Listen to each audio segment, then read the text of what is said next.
আসসালামু আলাইকুম ওয়া রাহমাতুল্লাহি ওয়া বারাকাতুহু। আপনারা সকলে কেমন আছেন? আলহামদুলিল্লাহ, আল্লাহর রহমতে আমিও ভালো আছি। তাহলে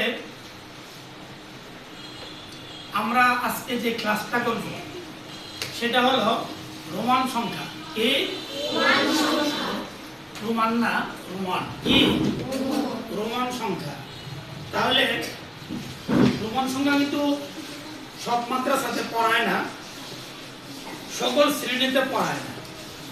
তো আমরা আজকে আপনাদেরকে পড়াবো যেটা, এটা হলো এই যে দেখেন, একটা দাগ বলেন বা আই বলেন, ঠিক আছে? এই যে এটা হলো এক, কত? এক, ঠিক আছে? এই যে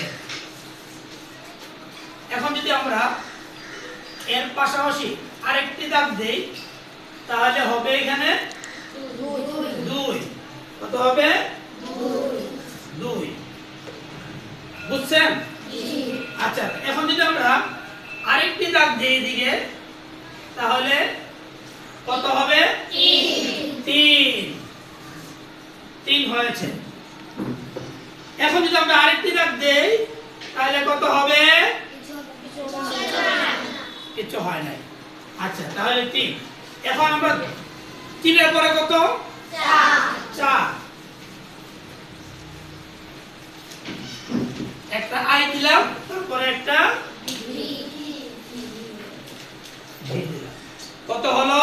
চার। চার হয়েছে। এই হলো সমান সমান চার। বুঝছেন? আচ্ছা, এখন চারের পরে কত? পাঁচ। এখন আমরা যদি এই যে এটা বাদ দিয়ে শুধু ভিটা লিখি তাহলে কত হলো? পাঁচ। ঠিক আছে? সমান সমান পাঁচ। পাঁচ চিনেন নি? তাহলে আমরা পাঁচ পর্যন্ত গেলাম।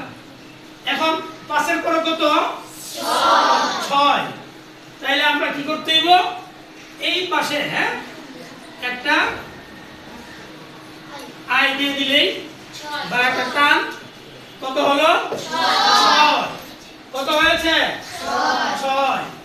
এখন যদি আমরা আরেকটি টান দেই এভাবে তাহলে কত হবে? সাত। কত হয়েছে? সাত। এখন আমরা যদি আরেকটি টান দেই তাহলে হবে আট। কত হবে? আট। কত হয়েছে? আট। এটা কি সংখ্যা? রোমান সংখ্যা। আট হয়েছে। এখন আটের পরে কত? নয়। তাহলে একটা দাগ দিয়ে আমরা যদি এক্স দিয়ে দেই তাহলে কত হয়ে যাবে? নয় হয়ে যাবে। কত হয়েছে? নয়। এখন নয়ের পরে কত? দশ। আমরা যদি এই যে এটা যদি বাদ দিয়ে শুধু এক্সটা লিখি তাহলে এটা কত হয়ে গেল? 10 হয়ে গেল। কত হয়েছে? 10।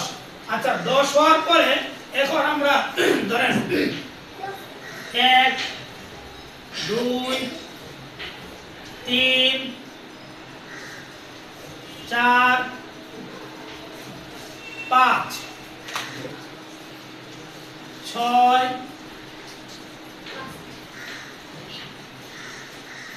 6 7 8 9 10। তাহলে 1 থেকে 10 পর্যন্ত রোমান সংখ্যা কে কে পারবেন? ভুল হবে? হবে না তো? ইনশাআল্লাহ আমরা সামনে আবার আরো বাড়বো। এইভাবে আমরা এক এক করে একবার 100 পর্যন্ত যাব। কত পর্যন্ত? 100 পর্যন্ত যাব ইনশাআল্লাহ। তাহলে বুঝছেন তো ইনশাআল্লাহ? পারবেন? লিখতে পারবেন? তাহলে আপনারা লিখেন, আমি দেখব। দ্রুত লিখেন, মুখস্থ লিখেন।